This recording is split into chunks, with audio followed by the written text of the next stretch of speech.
Quando pensamos no Antigo Egito, logo nos vêm à mente imagens de faraós majestosos, pirâmides colossais e mistérios enterrados nas areias do deserto. Mas, e se eu te dissesse que a verdadeira origem dessa civilização vai muito além do que aprendemos nos livros? Antes mesmo da escrita hieroglífica, antes das primeiras dinastias, existiram povos esquecidos, culturas que silenciosamente ergueram os alicerces de um império que atravessaria milênios. Hoje, vamos embarcar juntos em uma jornada ao passado mais remoto do Egito, desenterrando segredos há muito soterrados pelo tempo. Prepare-se para conhecer rituais ancestrais, cidades perdidas e personagens que a própria história tentou apagar. Mas antes, aproveita para se inscrever no canal e ativar as notificações. Assim, você não perde nenhum detalhe dessas descobertas fascinantes.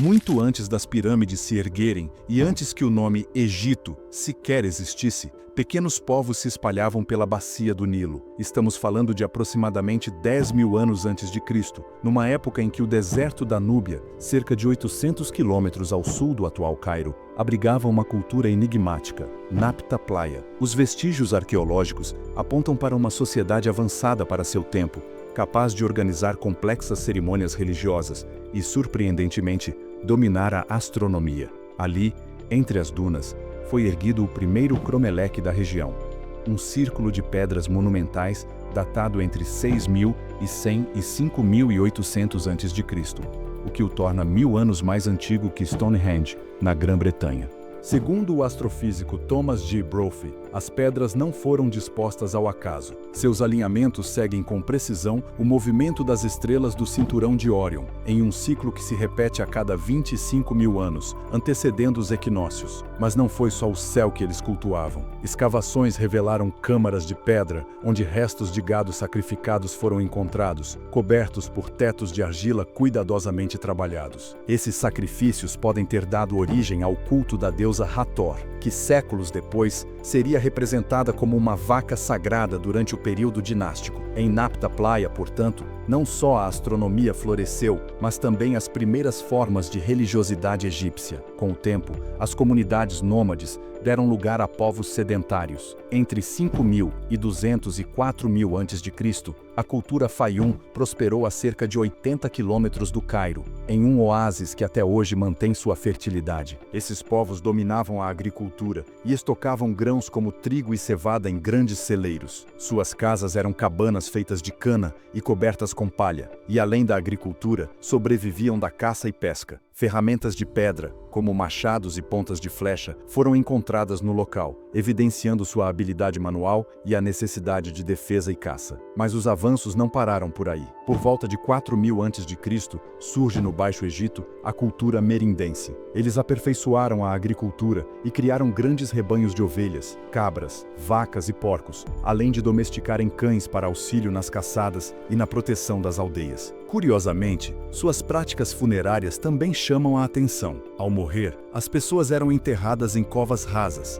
bem próximas às suas casas, enroladas em esteiras ou peles de animais e posicionadas em forma fetal. Um ritual que demonstra como encaravam a morte como uma continuidade da vida, um renascimento em outra existência. Enquanto Merinde prosperava no norte, ao sul, entre 4.400 e 3.800 a.C., surgia a cultura badariense, na região de Aziute, às margens do Nilo. Além de agricultores e criadores de gado, eles foram os primeiros a estabelecer necrópolis no Antigo Egito. A necrópole do Badari revelou tumbas ricas em artefatos, colares, amuletos, vasos de cerâmica e até colheres feitas de marfim, demonstrando uma preocupação não apenas com a morte, mas com o que viria depois dela. Por volta de 4.000 a.C., a cultura badariense se dividiu em dois ramos: a cultura Mahadi Buto, no delta do Nilo, e a cultura Nácada, no Alto Egito. Os Mahadibuto introduziram a mineração de cobre e domesticaram os primeiros burros para o transporte de cargas pesadas vindas de Canaã. Suas habitações eram feitas de barro, muitas subterrâneas, e seus celeiros guardavam não só trigo e cevada, mas também lentilhas e ervilhas, revelando uma dieta variada. Enquanto isso, os Nácada expandiam seus territórios e estabeleciam rotas comerciais que alcançavam até o que hoje é Afeganistão, trazendo para o Egito pedras preciosas como o lápis lazuli. Eles também foram responsáveis pelas primeiras manifestações artísticas e religiosas complexas do Egito, com tumbas maiores para líderes e a criação de símbolos que mais tarde dariam origem aos hieróglifos. Foi nessa época que surgiu a primeira grande cidade, Nunt, que dominou a região por 5 séculos antes de ser substituída por Hieracómpolis, responsável por centralizar o poder e expandir o território egípcio até o Sinaí e a região sul da atual Palestina. Com o avanço das cidades e a centralização do poder, por volta de 3100 a.C., surge um dos nomes mais lendários da história egípcia, Narmer, considerado por muitos como o primeiro faraó do Egito unificado. De acordo com relatos do sacerdote e historiador Maneton, cada cidade-estado egípcia tinha seu próprio rei, mas foi Narmer quem finalmente uniu os territórios do Alto e Baixo Egito, dando início à primeira dinastia. Por muito tempo, acreditou-se que Narmer fosse uma figura mítica, mas escavações revelaram murais em Hieracómpolis, inscrições em Tinis e listas reais em tumbas antigas que confirmaram sua existência e feitos. Entre suas prováveis realizações, acredita-se que tenha fundado a cidade de Mênfis, que viria a se tornar a capital do Império Egípcio, além de consolidar os primeiros símbolos do poder real, como a famosa paleta de Narmer, onde ele aparece usando as coroas do Alto e Baixo Egito. Ao lado da rainha Neitoteb, Narmer governou por cerca de 60 anos, deixando um legado que serviria como base para os faraós que viriam depois dele. Após a morte de Narmer, seu filho Ahá, também conhecido como Atotes, assumiu o trono. Ahá ficou conhecido como o faraó médico, sendo o primeiro da história egípcia a realizar estudos anatômicos e autópsias registradas. Durante seu governo, Ahá casou-se com a princesa Benerib, do Baixo Egito, e construiu importantes obras, como o palácio em Mênfis, a fortaleza de Er-Periú e a primeira mastaba da necrópole de Saqqara. Ele também foi responsável por erigir um templo dedicado à deusa Neit, protetora da guerra e da caça. Depois dele, quem assumiu foi seu filho Dir, que se casou com Mary Neit, figura histórica que durante muito tempo foi confundida com um faraó homem, até que inscrições confirmaram sua identidade como a primeira mulher a ocupar o trono do Egito, por volta de 2927 a.C.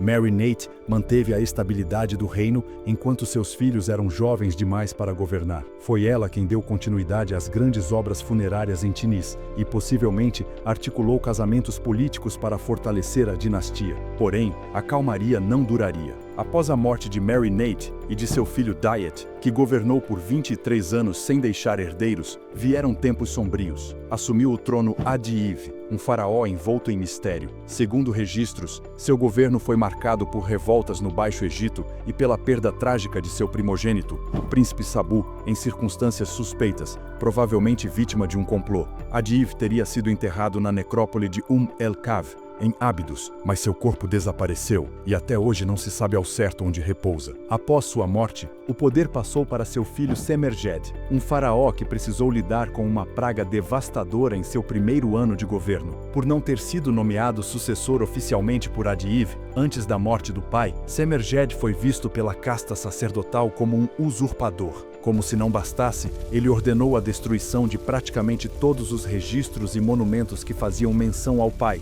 em um ato que inauguraria uma prática sombria que seria repetida por outros faraós ao longo da história egípcia, o apagamento deliberado da memória de um antecessor. Após a conturbada gestão de Semerjed, quem assumiu foi seu filho, Ka, último faraó da primeira dinastia. E como numa espécie de vingança histórica, Ka também decidiu riscar o nome de seu próprio pai dos registros oficiais, ao mesmo tempo em que buscava restaurar a honra de seu avô.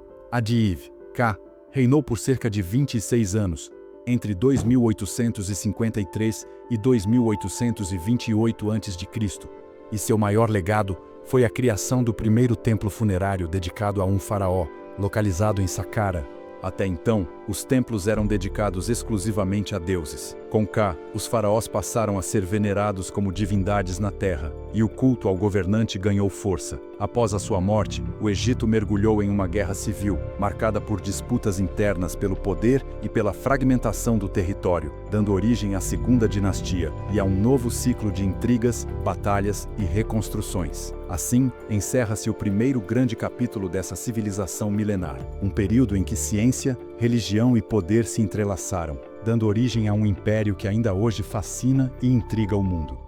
E então, o que você achou dessas origens ocultas do Antigo Egito? Será que ainda existem segredos enterrados sob as areias do deserto? Se prepare, porque no próximo vídeo vamos mergulhar em um dos textos mais misteriosos e proibidos da história, o Livro de Enoque, um registro ancestral que muitos acreditam ter sido silenciado pelas próprias instituições religiosas. Então, já deixa seu like, compartilha com quem ama mistérios e, claro, se inscreve no canal para não perder essa viagem ao desconhecido. Te espero lá!